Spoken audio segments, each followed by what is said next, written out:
did not give my IELTS. I didn't give any.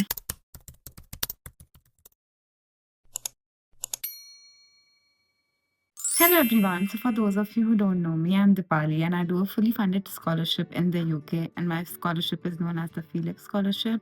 So today I'll be busting all the myths and I'll be telling you all the tricks about how I got the scholarship and how you can get it too.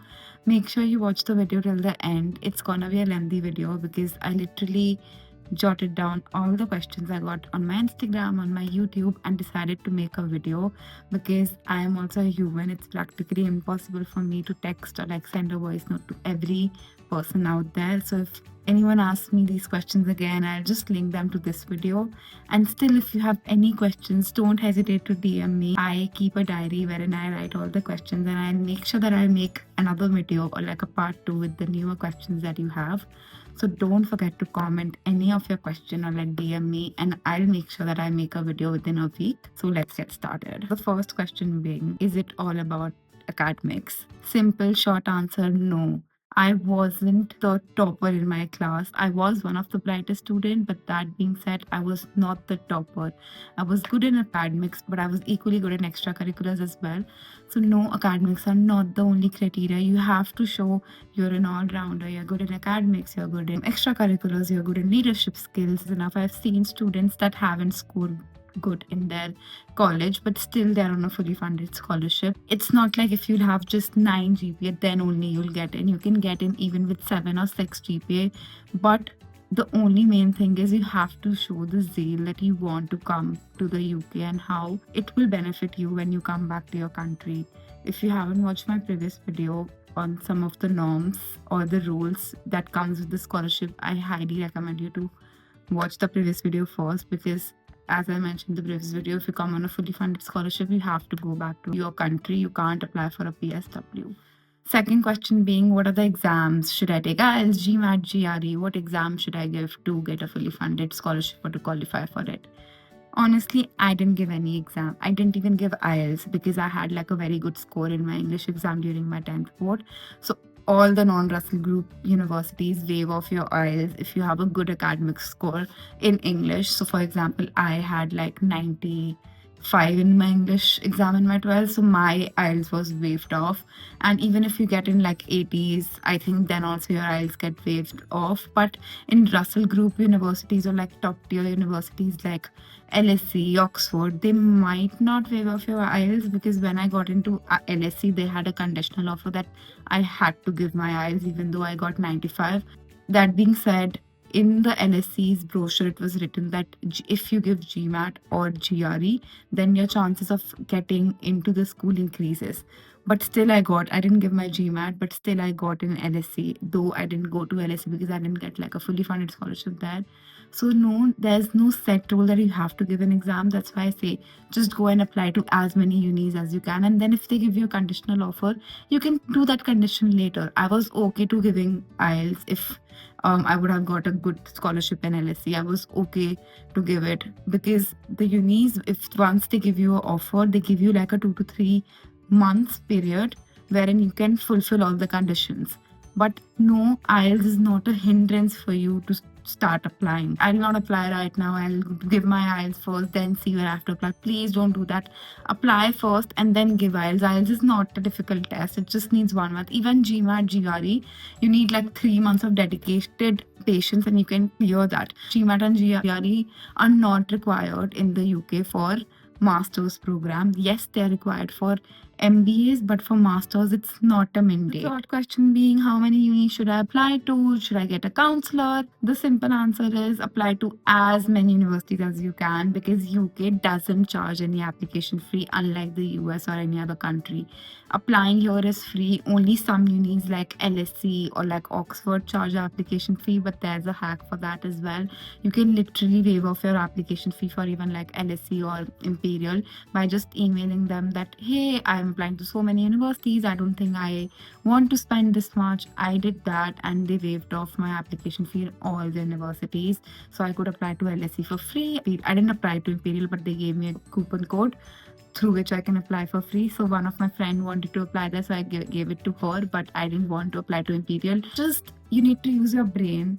it's not all about money. You don't have to spend money to get your way. You can be frugal, you can know ways to not spend and then get something. The most they could have said is no, like, we'll not let, you'll have to pay. Then I would have paid. It's not like I would not apply to LSE because they are taking application fee from me. But there's no harm in trying. I just mailed them and they said yes. They gave a coupon code through which I could apply for free. So it's just about asking. Sometimes you get it by just asking. And even if you don't, just apply it. Just spend like £60. It was just like 6,000 rupees. And getting into LSE by just applying for 6,000, it's not a big deal, I think. But being, should I apply through a counsellor? For me, I applied to some unis through a counsellor because the process is very tedious, but then most of the unis I self-applied. So for example, Reading, I self-applied. Then LSE, I self-applied. There are some unis that I self-applied, but some unis my counsellor applied. So it's okay to have a counsellor, but you have to keep a check on them. So for me, I had a the best counsellor ever. She was very sweet. I used to always constantly nag her that when are we applying here? When are we applying here? I used to make a sheet and I used to send her and ask her questions. So yes, you can apply through counsellor, but make sure that counsellor doesn't charge you. So my counsellor used to charge the university, not me. So I think they have a cut with certain universities, but it depends on how your counsellor is. So I have heard a lot of horror stories of students with bad counselors as well. So I would still recommend that if your counselor is applying, that's fine. But the scholarship part or like searching part, you shouldn't miss on that. Your counselor will not find a scholarship for you. They can only apply, they can only get you a letter. But then finding the scholarships is your job. It's not their job and they are not wrong in it. Why would they apply for your scholarships? Scholarships, you have to apply for that. So it's more about your work that you put in. The fourth question being, how many scholarships should I apply to?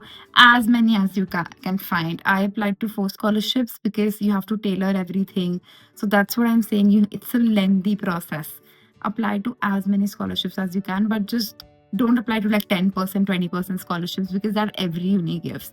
Apply to like the premium ones, 50% scholarship, 90% scholarship, fully funded scholarships.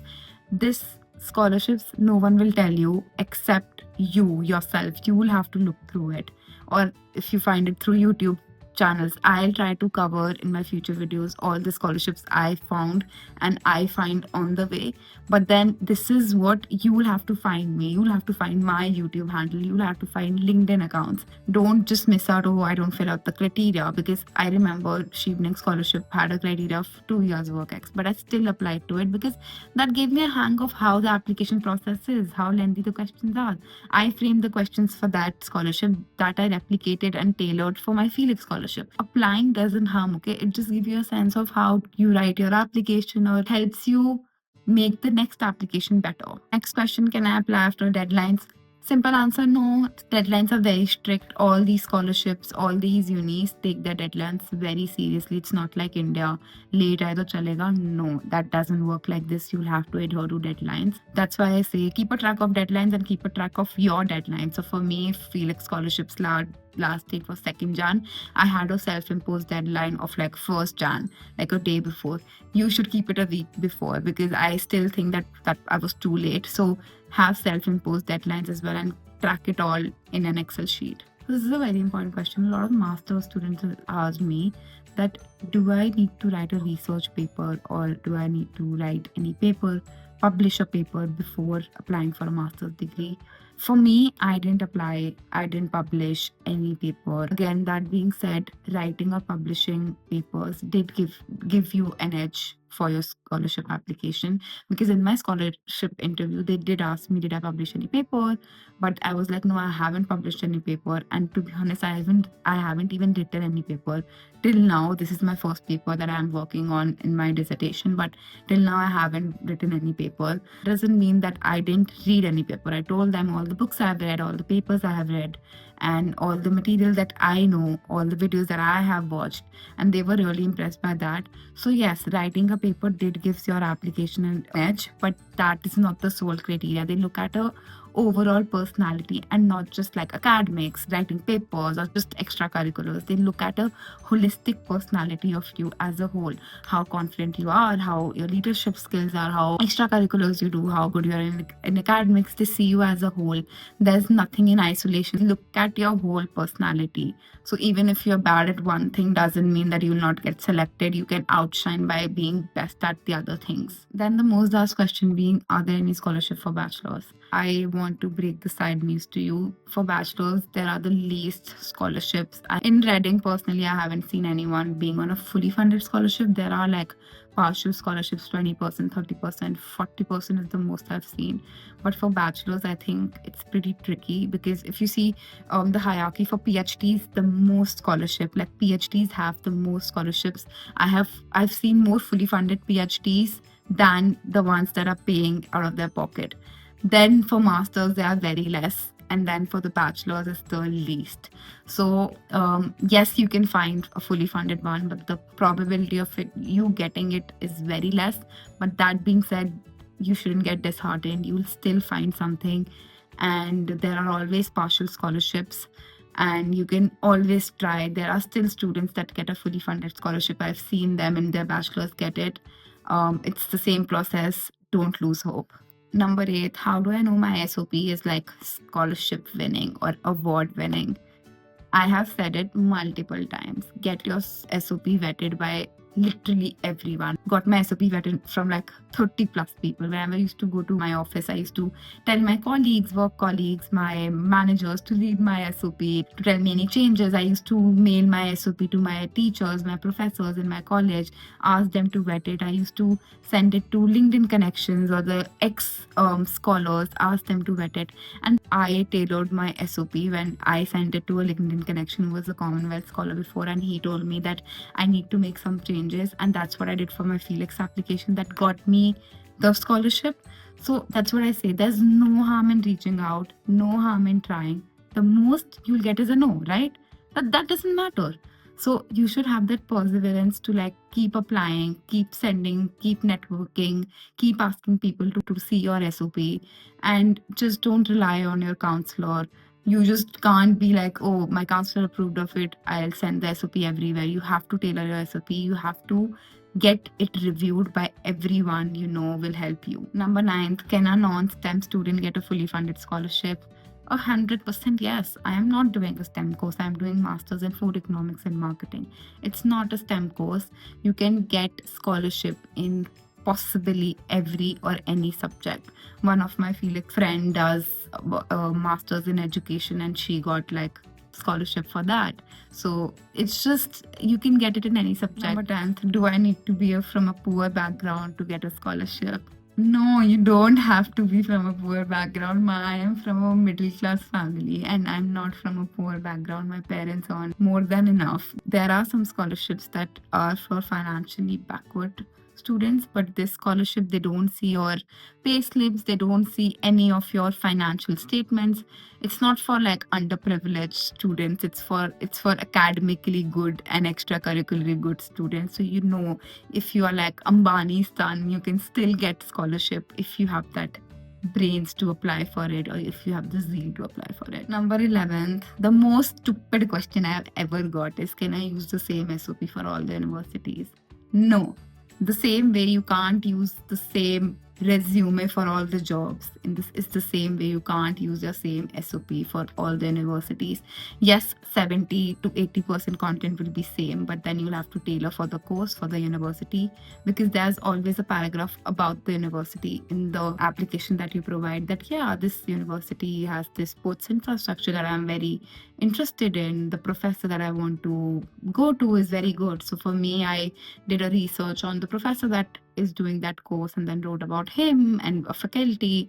So that's how you have to tailor. You have to do a lot of research. That's why I'm saying apply a year ahead. If you're watching this video now, apply for 2026. You can also apply this year to get the hang of it, and if you get selected, wow. And if you don't, doesn't matter, 2026. Next question, what if I took a gap year, or I want to change field? Can I do it easily? What should I write in my application? It's very common for students to change fields.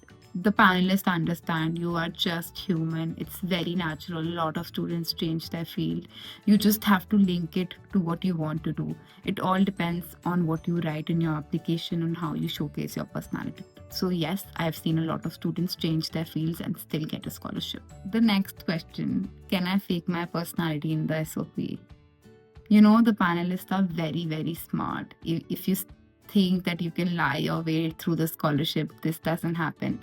There are like 4 panelists that will be there, and they are one of the smartest people because they are doing it for like 10 years. They're so blunt, and I could sense it that he catches me when I don't know things. So no, you can't fake your way through SOP because in interview you'll be screwed. Next question, how important was LinkedIn in my journey? If I had to prioritize or say that the thing that helped me the most, that was LinkedIn. I would have made like more than 1,000 connections while I was searching for scholarships. I looked at a lot of scholarship alumni, asked them to come on a 10 minutes call. I asked them their experience, how they felt. I literally asked them that what was your reaction when you got this scholarship? You should feel very proud.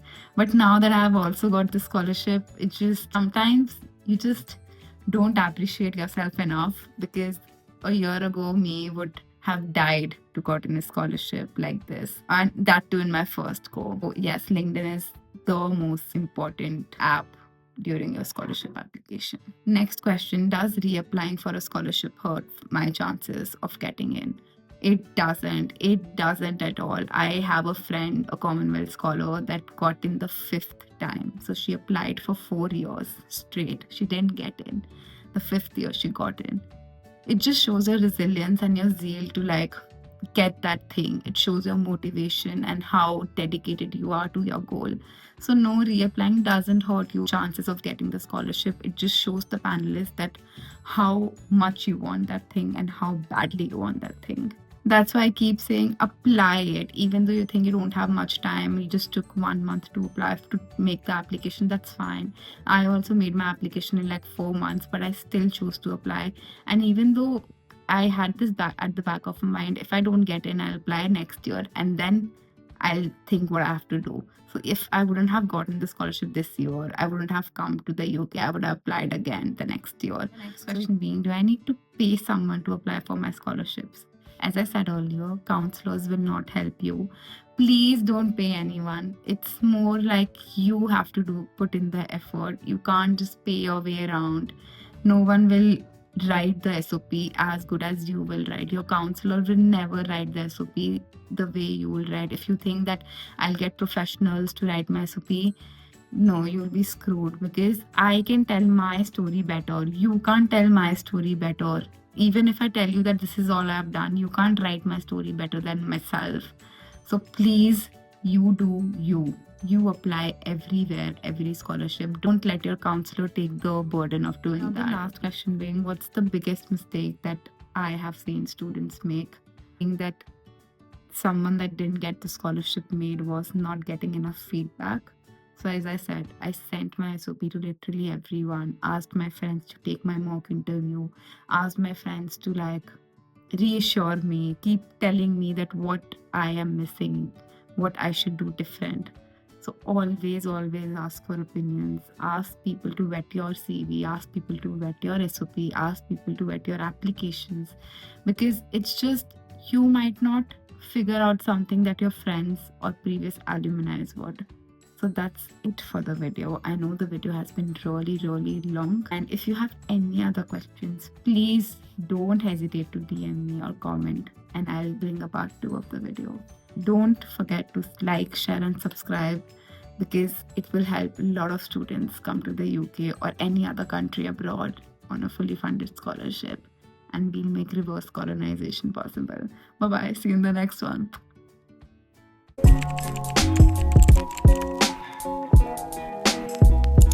It just shows a press.